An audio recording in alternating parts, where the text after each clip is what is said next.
So may I officially welcome you to the first of these Adela Curtis Centenary celebration talks and presentations here at Othona in West Dorset.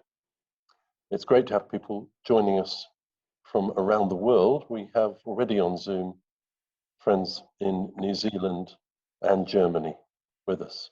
And I know we would be having somebody in America if it weren't 3:30 in the morning there. It's also good to welcome here with us in the chapel, Jeremy J. Jeremy's our next door neighbour, and he's the great nephew of Adela Curtis.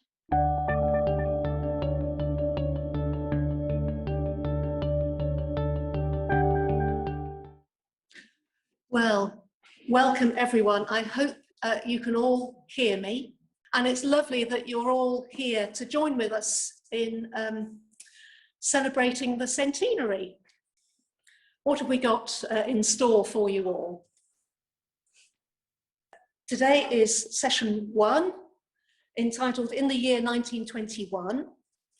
And then tomorrow, I'll be sharing session 2, in the year 1939. And with both of those sessions, it's not just that one year that I'm going to be focusing on, but it's kind of the key moments, it seems to me. And then in session 3 on Sunday afternoon, we're going to have the session will be focusing particularly on the Bendy family and the community. And it's lovely to have Ali Bendy with us as part of the group this weekend. And of course, I must mention Jane Shaw, because I'm absolutely delighted that she's going to be offering her talk on Sunday morning. It's really good that Jane can be joining us in this way. What have I had then at my fingertips to help make this research at all possible? Miss Curtis was an inveterate writer, and so there are lots of published works, but on the whole, I haven't tended to look at those much. What I've been more interested in have been the unpublished works. So there's a really interesting chronicle that her niece, Phyllis, wrote, that we already had a copy of here at Othona, and also some written memories by someone called Sister Unity, who was a member of the Cold Ash community, the first community that Miss Curtis established. There are maps. One of the really real treasures has been some diaries and notebooks that Miss Curtis wrote, and photos and letters. And I'm particularly grateful to Jeremy J for loaning me these unpublished works of Miss Curtis, the diaries and the notebooks, and lots of amazing photos. To Ali for sharing with me the letters and other material from the Bendy family. And also Cabot Sweeney, who is one of the descendants of Clara Curtis, Adela's older sister. He shared a lot of Adela's letters that she wrote to her sister, mainly sort of late 20s through to the 1940s. So a wonderful treasure trove that I've been able to work with, which has been wonderful. And then really the other key aspect is the online resources. Without Ancestry, a lot of what I've been able to do wouldn't have been possible. Ancestry is, if you haven't come across it, it's an online website, a huge database that many people use for their family research these days. And in particular, in 1939, in England, a register of the whole population was taken. It was like a mini census. And it was taken in September war had just been declared, and one of the purposes was to try and work out how many households would need ration books, because, you know, with war, they knew that was going to be part of it. But that's been absolutely invaluable for finding out, well, who was living here in September 1939, who might be some of the people who sort of came here to visit, the local supporters, people from further away, a bit like they do today. Okay, so I was asking, so which piece of land was it that Miss Curtis bought? So this first slide, hopefully you can recognise that in the centre there's the main community building with the chapel, and then lower right, this is quite a recent picture because that is our new Four Seasons studio on the right at the bottom. And then over on the left, you can see the lodge. That's where I live at the moment. So that's the sort of the extent of the Othona land. But of course, that's only 6.5 acres. And Miss Curtis actually bought 17 acres. What she bought was actually all that, the wooded area there, that is the field that she bought. And when she bought it, it was literally a field. So all that has grown up, and all those properties have been built on it since she bought it. And she bought it from the landowner, Alexander Edward Lane Fox Pitt Rivers. Bit of a mouthful. So, who is Miss Curtis? That is a picture, I believe it's the picture that we have of her, the earliest picture we have of her at the moment. She was born in 1867 in Yokohama in Japan. She was the 7th of 10 children, and in this photo she's there with her mother and her next younger brother, Frederick. So we might think, well, do we have any idea of how she got on with her mother? And there's a really interesting letter that Adela wrote to her sister Clara years later, years after their mother died. Actually in 1940 she wrote it, in which she does say a little bit about the relationship she had with her mother. And I'm just going to read a bit of it now. So this is Adela's letter to Clara, 1940, of course, it's during the war. She says, "I have taken up my work as warden again after retiring and appointing deputies, but danger seems to have given me a new lease of life, as it did to our courageous mother, to whom we all owe so much more than we ever dreamed when we were young. It took me many years to discover her wonderful qualities and bless her for giving her 10 children such a high degree of health in soul and body. How often I have told her so and begged forgiveness for the blind resentment I used to feel as a child and the harsh judgment of later years before I began to understand the tragic facts of her life.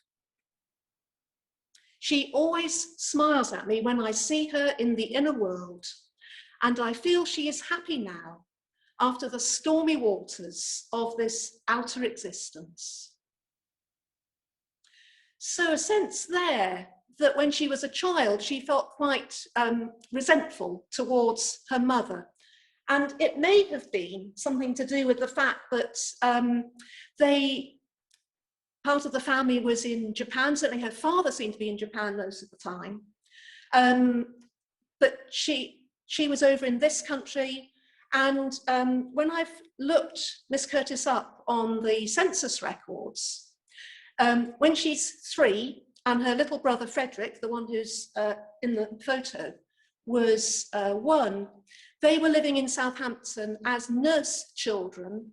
So they were sort of in a not in their own home. There were other siblings, older siblings, in school in Southampton, but there wasn't a family home. Move on 10 years to the next census, and she's in boarding school in England with 3 of her siblings, one of whom is Clara is a teacher in the school, a music teacher. Move on 3 years, and she's lodging with another family at the age of 23. So obviously you only get snapshots, but I haven't found evidence yet that she ever lived much in a family home. And it may well have been, that was part of the resentment. That's part of the letter. I'm not expecting you to see it, but it's just interesting to see her writing there. It may also have been something to do with the fact that, so this is William Curtis, her father, who was a merchant seaman when he was young, but then moved to Japan with his wife and was a hotelier. So other members of the family have put quite a bit on Ancestry about him. A number of his hotels did seem to burn to the ground. He is well known for being someone who introduced ham into Japan. So he owned a farm and kept pigs in Japan and brought, you know, the British way of curing pork to make ham, and the Japanese didn't know how to make it. And on one of these occasions, when one of his hotels was burning and the local people helped rescue, you know, the hotel and hopefully the people inside it, he apparently gave them the mysterious way of making ham. And there was it's extraordinary, but there was a campaign for him to have a statue raised in this town. It was Kamakura, and the Kamakura ham thing is still there. The business is still there, and on their website they give a little bit of the history, and it was William Curtis who gave them this magic recipe to make ham. So Kamakura ham is a thing. But it does seem pretty clear that he abandoned his English family. He married a Japanese woman and had a child with her. And I imagine that that is probably something of the background to her mother's very difficult life that she only realised later, you know, and had a more forgiving sense towards her mother. So not an easy family life, it doesn't sound like. The next person I want to introduce is probably the most important person in Adela's life, and this is Lily Davison Cancellor. They'd certainly met by 1900. This photo is dated 1902, and it's in a frame with the date on it. It's perhaps her greatest human relationship that she had in her life. Dearest friend and collaborator, as she said herself, for almost 40 years. She was a great friend, and what I want to do is just read the words of Sister Unity. So, as I said, Sister Unity was a member of the community at Coldash. According to Sister Unity, she was known as the Warden Diana in that community. She has a plaque on the wall here, and she's certainly known as the Warden Christiana here, but it's the same person. So this is Sister Unity talking about Lily Cancellor in relation to Adela. The Warden Diana was truly her alter ego, a magnificent woman, overflowing with humour and affection for all and sundry, gently deflating the warden when she became too dogmatic, sheltering her like a dragon from over-enthusiastic adherents, and possessing herself great healing powers in meditation. All who knew her loved her enthusiastically. You couldn't help it. And when she died, part of the warden died too. So a lovely picture of this woman. As friends, they had a bookshop together, and Lily introduced Adela into circles where she could do some of her lecturing. These are just a couple of things that we happen to have here at Othona from their bookshop. We've got a year's series of these book notes that they wrote. That's on the left-hand side there. And a whole range of books that they reviewed, and very impressively, if it's a book in French, the review is in French. I mean, I can't tell you which one of it, whether it was Lily or Adela who wrote the book reviews. I expect they shared them. And there are books, even at that early stage, this is 1906, about working the land and making best use of the land. And then the other picture here is, it's sort of a flyer for advertising for 6 lectures on 19th century poets that Adela is going to be giving. But they were also both influenced by someone called James Porter Mills. He was an American. He had trained and practiced as a medical doctor, but gave it up to focus completely on healing through meditation and through teaching his methods. And it was when he came to England in the early 19th century that both Adela and Lily attended his lectures and really took on much of his thinking. Basically, it's called New Thought. The argument is that the mind is more powerful than the body. I guess you can see that in the fact that he gave up medicine, which is like bodily healing, for meditation, healing through meditation. And this is another little description of Lily, Mrs. Cancellor, more in that sort of element of their work together. And this is written by someone called Marian Dunlop. We will come back to her tomorrow. She also was a great teacher of meditation and a great healer through meditation. But she also came into contact with James Porter Mills and Mrs. Cancellor. So this is Marian Dunlop's view of her. Mrs. Cancellor was not a teacher in the ordinarily accepted sense of the word. She herself always said she had never wanted to speak.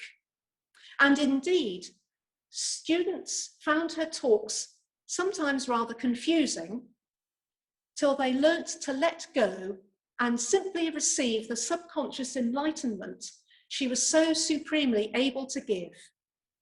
For she was meditating all the time she spoke. Her healing work, though never advertised in any way, was quite remarkable. So great was her faith. And it was impossible to be with her and not to realize what it meant to apply the teaching of meditation to all the aspects of daily life spontaneously and happily. She sounds quite a woman, doesn't she? She was Adela's great friend. So they ran a bookshop. They ran a vegetarian restaurant, I understand, and Miss Curtis herself set up the School of Silence, following on from her listening and, being a student of James Porter Mills. And she had her own group of students, and she bought a property and built a lecture hall in the garden that filled the whole garden for her talks. But it wasn't, I guess it wasn't enough. She wanted perhaps to offer people a whole way of life.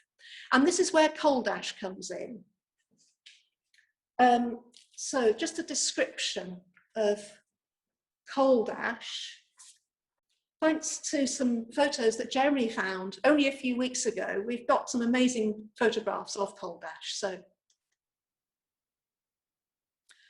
So I think that's the main building.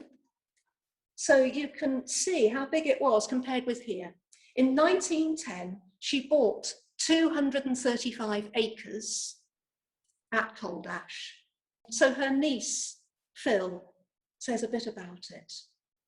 So the 235 acres were of mixed pasture and pine wood, high on Cold Ash Common in Berkshire. And there she built a large house with a chapel and cloisters, a lodge, a Greek amphitheatre, and later a model farm and children's school. And there she founded her own order, calling it now the Order of Silence. Not a silent order in the literal sense, but to put it briefly, to be silent before God and to listen to him. The main house, called the Cloisters, had 100 study bedrooms. Some were set aside for visitors, but most were lived in by permanent students and their families. Families, because unlike the monastic and conventual orders, this order was founded as much for families and married people as for single men and women. Many of the people who joined contributed to the costs of the building. Although Aunt Adela, by this time, was a wealthy woman in her own right, she had not sufficient means to carry out such a large scheme from her own pocket. This is the Greek amphitheatre, and this is some of the group doing some sort of drama. Sister Unity says the Greek theatre was used quite a bit in the early days when Leonov, a Russian dancer and choreographer, was living with us and took us for movement and drama, weather permitting. Well, I guess this is probably some of Leonov's work. If you look very carefully at the central people in this picture, I think you can see a woman in white and a taller woman in a darker gown beside her. When we're looking at it, she's on the left. I believe that the woman in white is Adela, and that the woman next to her is Lily. Lily was known to be a tall woman, and she's definitely taller. So I think that is the case. Some other pictures of Cold Ash. So this is what was called the sanctuary. And this is Sister Unity again. The sanctuary was built over the main dining room and kitchen, a beautiful hall with a great wooden cross built into the wall opposite the entrance. The sanctuary was the central point around and within which all teaching revolved, and attached to it was a room for silent treatments. So I think that's when one of the members, say Miss Curtis, would go in the room with you. There wouldn't be talking, it would be this silent meditative treatment. Yeah, where the warden and certain members of the order gave their ministries. And just going forwards to the community here, in her diary, Miss Curtis talks a lot about giving ministries. It's part of her regular life here. And she would give absent ministries. So people would ask her to do a ministry, pray silently for them, meditate silently on their behalf, even when they weren't here. So that carried on. The Sister Unity again. There was a piano, and I remember composing music for certain meditations, which the long-suffering community learnt to sing. I still have a copy of these. She was very young. Sister Unity was the youngest member. She was, barely out of her teens when she was there. The atmosphere of the sanctuary was austere and silent. Nothing I have found elsewhere in any church can compare with the beauty and simplicity of that hall with its great cross. The nearest I have found to this was during the consecration of the new Coventry Cathedral, not in the new building, but in the ruins of the old one, with its war-torn cross. We get the sense that Coal Dash was a huge operation, large in terms of buildings and the number of people and the activities, and that Miss Curtis ran everything. This is her at the time of Coal Dash. I just want to give Sister Unity's impressions of her at that time also. The warden was above all a mystic, a beautiful woman, always completely ageless, brilliant in mind, unsurpassed as a speaker, autocratic, trenchant, at times devastating in her analysis of her students' shortcomings. Her innate fastidiousness and detachment from all human contacts meant that at times she suffered greatly from her students' lack of understanding. Human contact was really only real to her in silent meditation, a state of being for which some of them, the students, were simply not ready. And as she says, her one great human contact was her lifelong friend, Mrs. Cancellor. She also says this about Miss Curtis. The warden was a great and wonderful experience for me, but looking back today, so she was writing this in the 70s about her experience during, in the time of the First World War. Looking back today, perhaps she should never have started a community, not being a communal being. Her great contributions were her speaking, her writing, and her silent ministry. And these three are still with me. Things did begin to go wrong at Coal Dash. She did run everything. She had terrific energy, couldn't really understand when others couldn't bounce back like she did and keep going. And she was looking for others to kind of take it over, but no one did. And I think there was really only one way of doing things, and that was her way. So it was difficult.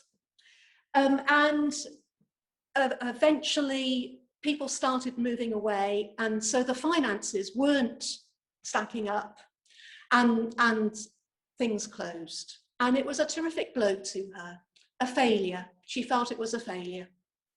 So now we're going to move on, because it was when Coal Dash came to an end, that's when her connection with this part of the world began. And she moved in her retirement, she thought, to Burton Bradstock. And just to say that by 1919, her niece, Eve, and we'll see a picture of Eve in a little while, came over for the first time from New Zealand. So Adela's youngest sister, Mabel, and her family had emigrated to New Zealand. So they started their life here. They went to New Zealand, and then in 1919, Miss Curtis invited Eve to come over, who was sort of in her teens then. And this is what Phil, her sister, says. Before Coal Dash broke up, Aunt Adela invited Eve to come over from New Zealand to finish her education there. But by the time she arrived in England, the order of silence was coming to an end. In 1920, Aunt Adela and Eve, together with the most faithful of the students, Sister Francesca Benedict, retired to a house in Burton Bradstock called Elm Lee, and it's now called Gurt House, and that is the picture of Gurt House. I've tried to find a picture that looks like it's old, but the house is definitely still there now. They used to go for drives in a pony and trap along the country lanes, and often along the coast road, a narrow, unmetalled road, muddy in the winter, dusty in the summer. Going towards Swire, they passed a long, narrow 17-acre field on the Burton Bradstock parish boundary, and a year later, in 1921, Aunt Adela bought this bare, rough grass field. A desire to build her own house and have a small model farm had revived again, though the idea of anything like another community of any kind was far from her thoughts. I imagine she thought Cold Ash had been more than enough of community life. It is hard for those who did not see the original empty field to imagine it as it was then, a coarse pasture with an occasional bramble or gorse bush, open to the road with a rough, straggling thorn hedge of about 20 feet thick, marking the south boundary to the common. And in the most sheltered position of the field, in the southwest corner, Aunt Adela put up a First World War surplus army hut. This she had thatched to keep it warm in the winter and cool in the summer, and there she lived in seclusion with Eve and Sister Francesca. This bungalow she called Burton Mere, which of course at that time was the name of the whole field. And then she goes on to say soon, cowsheds and a stable for a pony and trap and a large barn were built along the south boundary to the east of the dwelling, low down from the road and in the shelter of the hedge. The barn and stable and trap shed were later converted into what is now the garden hut. So we've got a map here of that western corner of the field. So this is the bit of the field that's on the way to, it's that bit there, on the way to Burton Bradstock. And can you see there's a building named Burton Mere? And this is a picture of the bungalow. The picture was taken, I think, in the 30s, but it is, or the late 20s, but that is the bungalow with, it isn't Phil and Eve, that is Sister Elizabeth in the habit, and Elsie, who's probably her relative, standing next to her. So that's the bungalow. And then that's the end hut.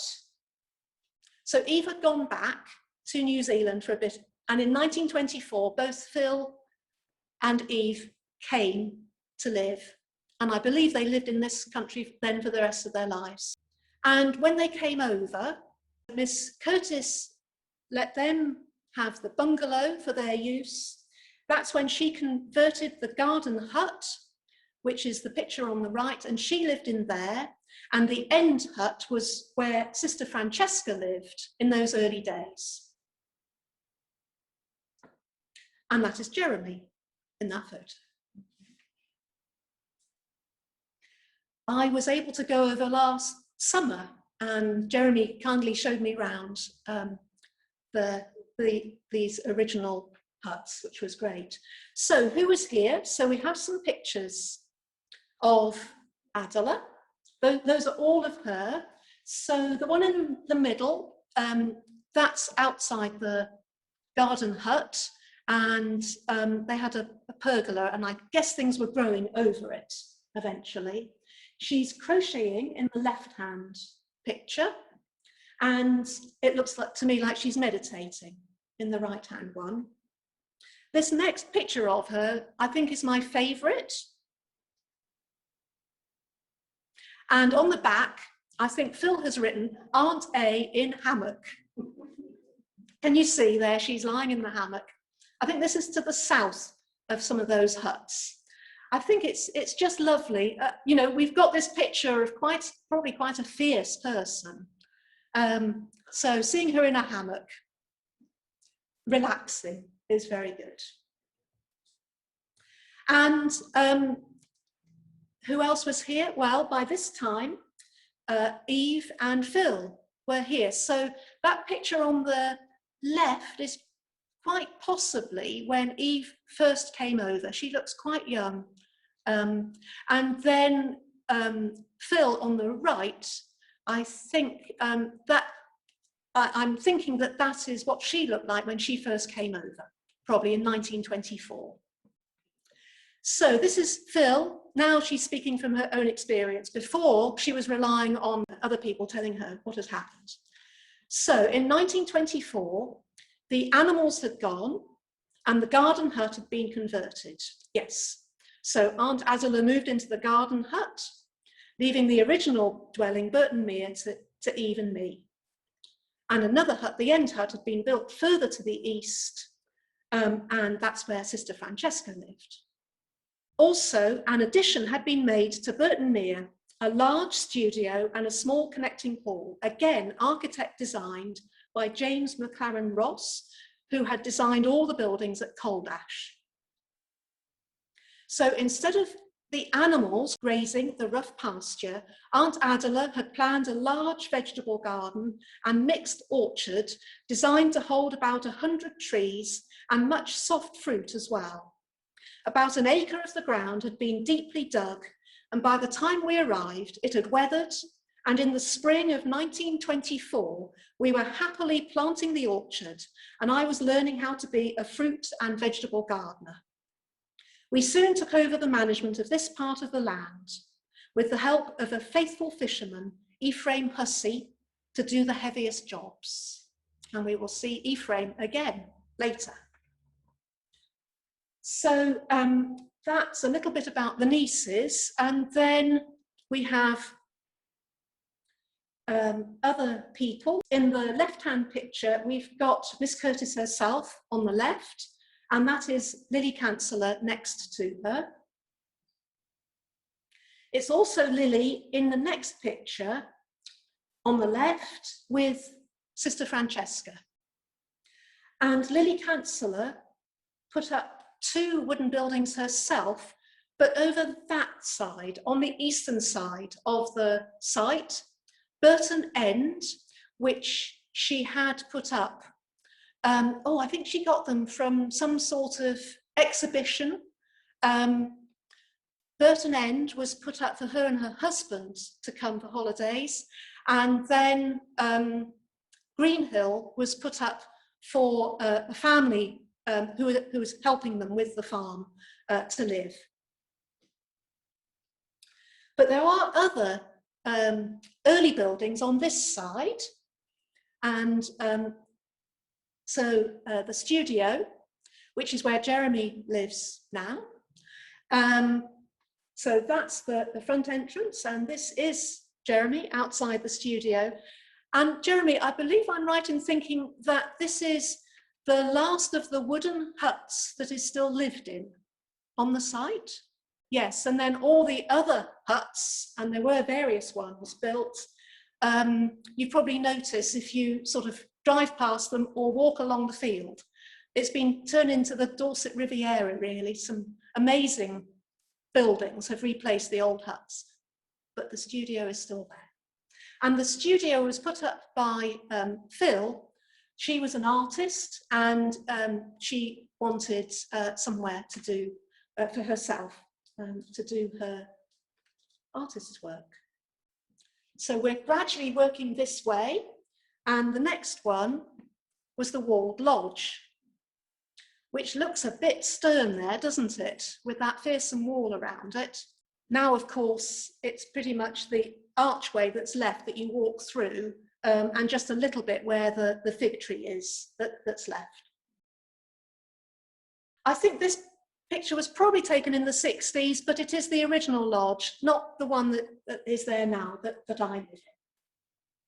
She built this because she was preparing for a new venture, and she lived in this building, the walled lodge, whilst she was waiting for a stone farmhouse to be built.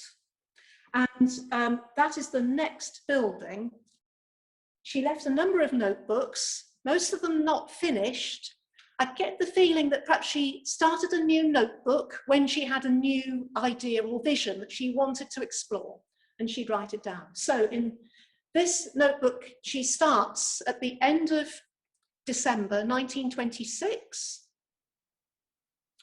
Build stone farmhouse for self, Phil, Eve and Francesca as housekeeper with 2 guest rooms. When I read that, I thought, well, that's this house. Rooms 1 to 4 are the main bedrooms and 5 and 6 are the guest bedrooms. And I thought, keep cows and hens and 2 sheep for spinning and weaving, plough up the 4 acres for oats, mangolds, cabbage and clover hay, improve grass and hurdle off for hay, and train a local young girl, Daisy Esp, as maid and milker. So clearly get the sense that she was going to be building this farmhouse as a family home. She didn't have any idea it was going to be a community house at all. It was going to be where they were going to live and be as self-sufficient as possible on their farm. This is a picture of it.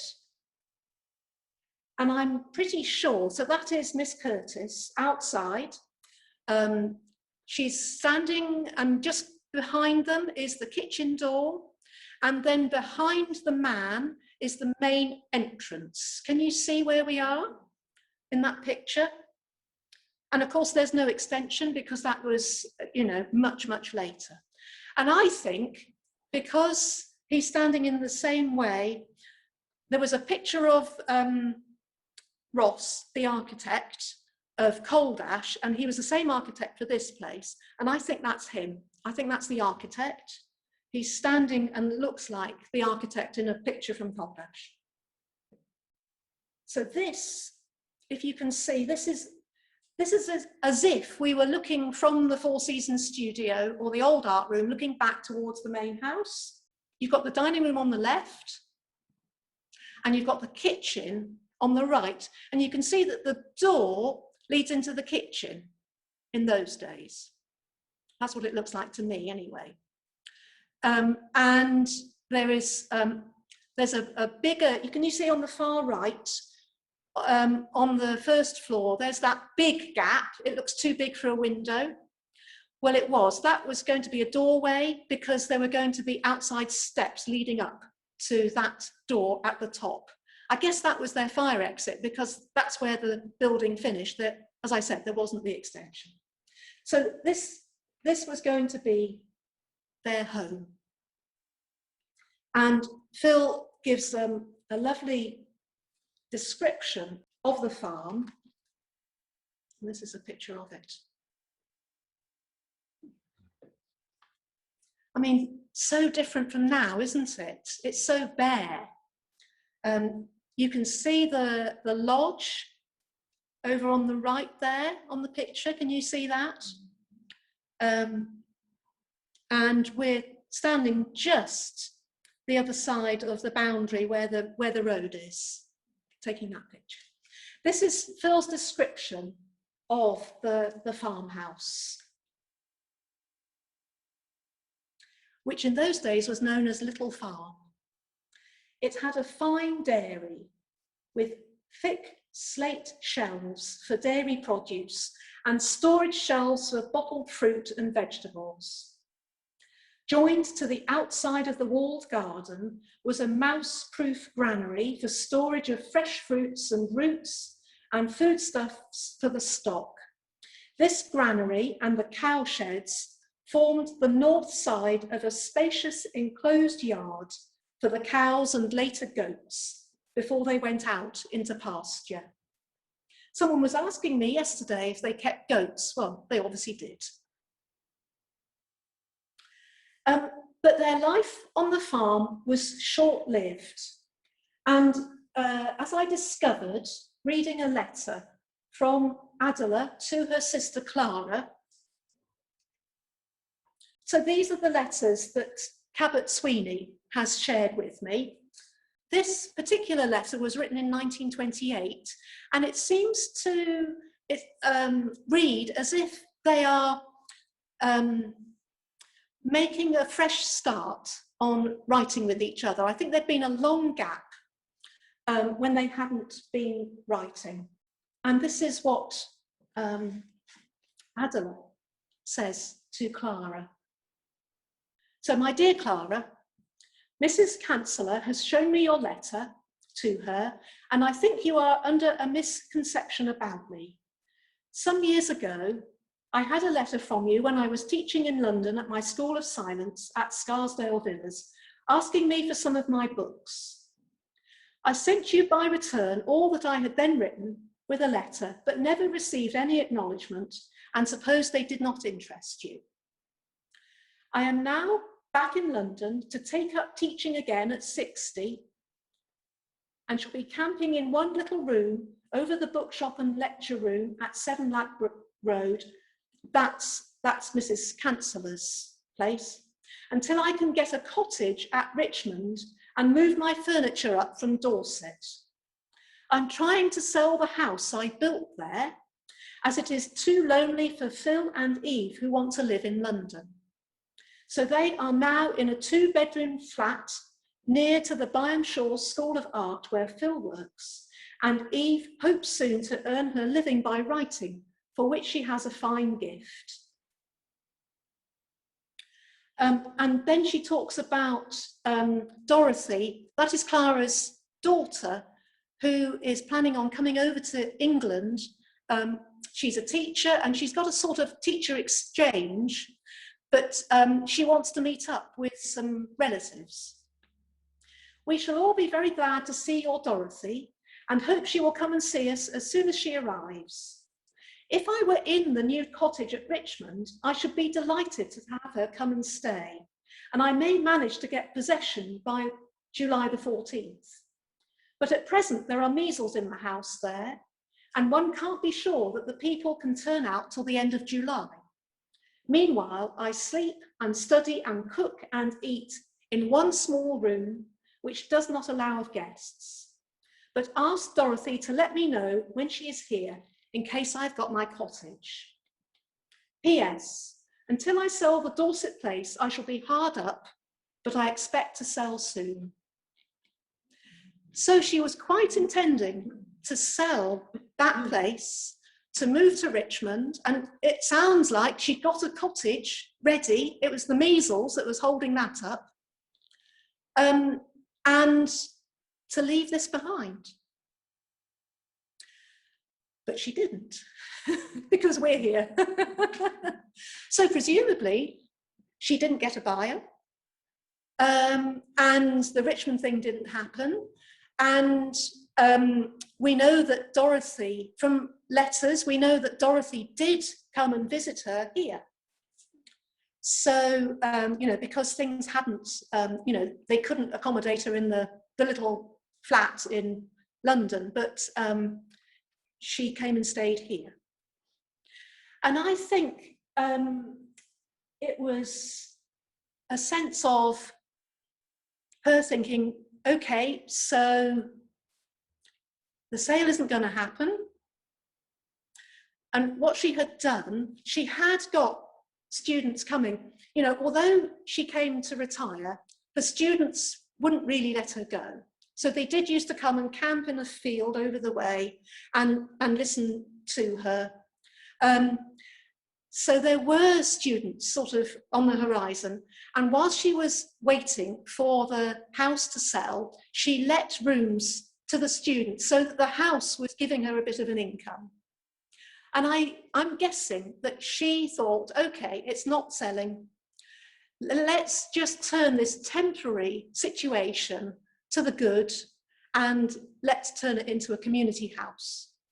Because by the time 1930 comes, she has produced a prospectus, the Bible Students' Colony, St. Bride's Farm, so it's now called St. Bride's Farm, Burton Bradstock, and this is a copy of that little prospectus, encouraging other people to come and join them.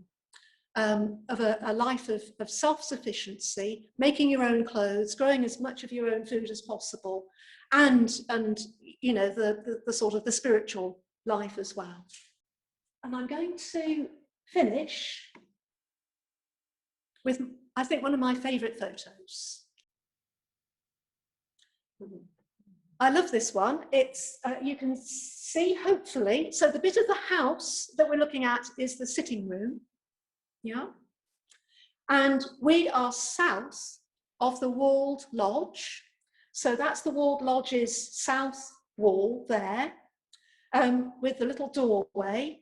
And Tony was telling me that, when he came here, on this side of that wall, through that doorway, there was a sort of a greenhouse with a vine growing in it. But I love this. You've got the livestock, but also, you know, the house before the chapel is built.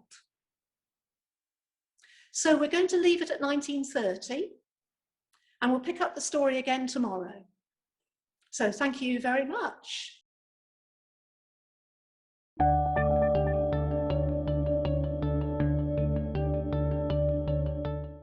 This is a chance for people to ask some questions. And what I'm thinking of doing is sort of asking for a question from the room, those people who are with me now first, and then perhaps going to a question from those of you who are on Zoom. So is there someone in the room who would like to ask a question? Kate? Yeah, I was wondering if there was anything in the family of origin that gave to Adela her great sort of spiritual energy, her mysticism and so forth. Do you know anything about where she got it from? I don't know. I mean, there were members of the family who had what you might call a living faith. So, you know, Clara and her husband were missionaries. Their brother Alf, the oldest brother, he seemed to have a deep Christian faith. Others of them had no interest at all. Oh yes, and Edwin, we'll come across Edwin. So he's one of the younger brothers. He seemed to find the community here of great benefit. I don't know yet, but an interesting question. Thank you. So, is there a question in the chat box, Tony, that from people joining us on Zoom? Yes, we have here. Do you have any idea how Adela Curtis financed her buying and her building? Okay, so do we have any idea how Adela financed her buying and building? I suppose I have assumed, because her father, the ham merchant and hotelier, he did make a fortune, I think twice, went bankrupt in between. I have assumed that it was family money that he made. I mean, I can't think of anything that she did that would have made lots of money. You know, she had the bookshop and the vegetarian restaurant. I can't imagine that's going to make her a lot of money. So I don't know, but that's my guess, that it was from her father. So Jeremy, who's in the room, her great nephew, believes that he thinks that she also borrowed some money, but he's not sure who from. She was well with some very influential people of the time. She gave soirees about English literature, and she was, yes, connected with many influential people. So I guess some of those, one more, I don't know. So a sense that she was well connected with wealthy people through her soirees, giving her lectures, and there may well have been that they gave money. Thank you. We've got a question also about how far any of her books are still available, and I think if people can hear me, I'll answer that briefly if I may. Generally speaking, the books aren't available now. One or two have been republished on demand. This is the sort of thing where you can order it and it's only printed when an order arrives. And what I'd suggest is that I will publish details of a link for those I know of when we make available the recordings of these talks. I know that one of her books, called The New Mysticism, certainly was republished in that way, though technically I believe all the copyrights came to Othona. As to the other books, we've just had a message on the chat from Ali Tebbs, who worked and lived here in the 1970s, and who says that in those days they still received letters from around the world asking for copies of her books, and Ali would package them up and send them out, a sort of early Amazon operation. There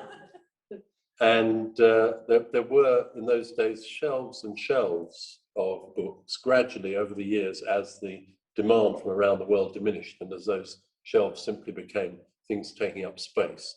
I'm afraid most of them were disposed of, but we always kept a few copies of everything, so we never went to the state of not having any of them left. They were getting a bit mouldy, some of them, to be honest. So that, I think, is the situation about the books. And I've said on the chat, maybe, who knows, there will be scope one day to put together a publication of extracts, a sort of Miss Curtis reader, best of Aunt Adela. I think I would love us to move in that direction, but I'm not making any promises now. Great. Okay. Thank you. So is there anyone else in the room with a question? Yeah, Rosemary. Caldash, how long were they there for, and what's happened to the buildings? Is it still there? Yes, yeah, really interesting, thank you. So she bought the land in 1910. Yeah. I believe things started in about 1913, possibly, and it was really coming to an end by 1919. The buildings, certainly some of them are still there because it was bought by Downhouse School, who are still there. So if you go on Downhouse School website, you can see some of the buildings that you've seen in the old photos here. Any other questions? Yeah, Tony? There's another one from the chat. Was the theological teaching at Caldash orthodox? So was the theological teaching at Caldash orthodox? That's a really interesting question. And I'm kind of hoping that Jane Shaw might be able to allude to that on Sunday. Is that all right, Jane?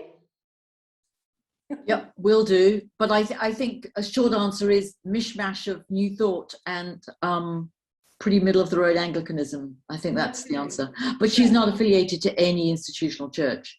But the biblical commentaries she uses and refers to are pretty standard late 19th century biblical criticism. So there's nothing that's pretty standard. Yeah, and she goes on using those for many years. So I'm not sure she keeps up with the scholarship, frankly. Okay, that's lovely. Thank you, Jane. All right. There have been some comments apparently on the chat. Would it be worth sharing some of those? I may say that somebody asked, Rosie asked not only for the name of the Russian dancer, but his contact.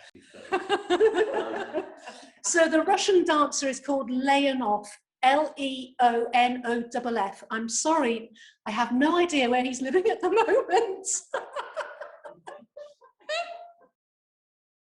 A memory from Martin Riemer in Germany. It's been great to attend your presentation. My memories of Othona West Dorset go back to 1975, when I took Colin Hodgetts there to lead a week instead of Bishop George Appleton, who'd fallen ill. So I remember some of the older buildings quite well. Mary Hutchinson, thanks you, Liz, in particular, for researching, hosting and presenting this rich material about her great aunt Adela. And she thanks you first with three Maori words meaning thank you, which I will not attempt to pronounce.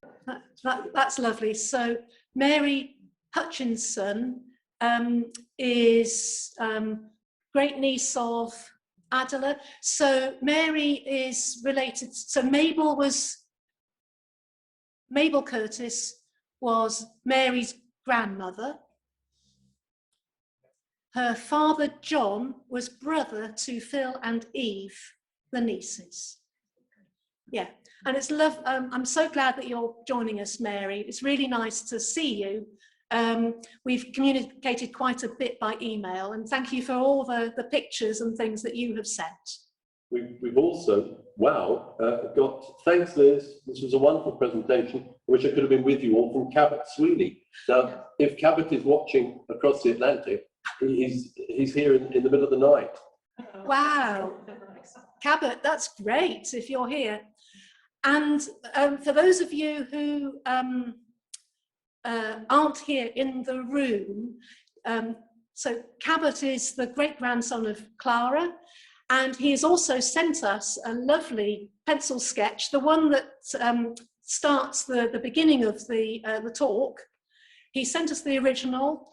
We've had it sent to a paper conservator, and it's now in a lovely new frame, and it's hanging in the sitting room here at Othona. So that's great.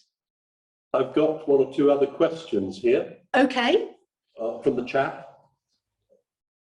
It was Mary Hutchinson actually who said, do you know where in London Adela and Lily's vegetarian restaurant was?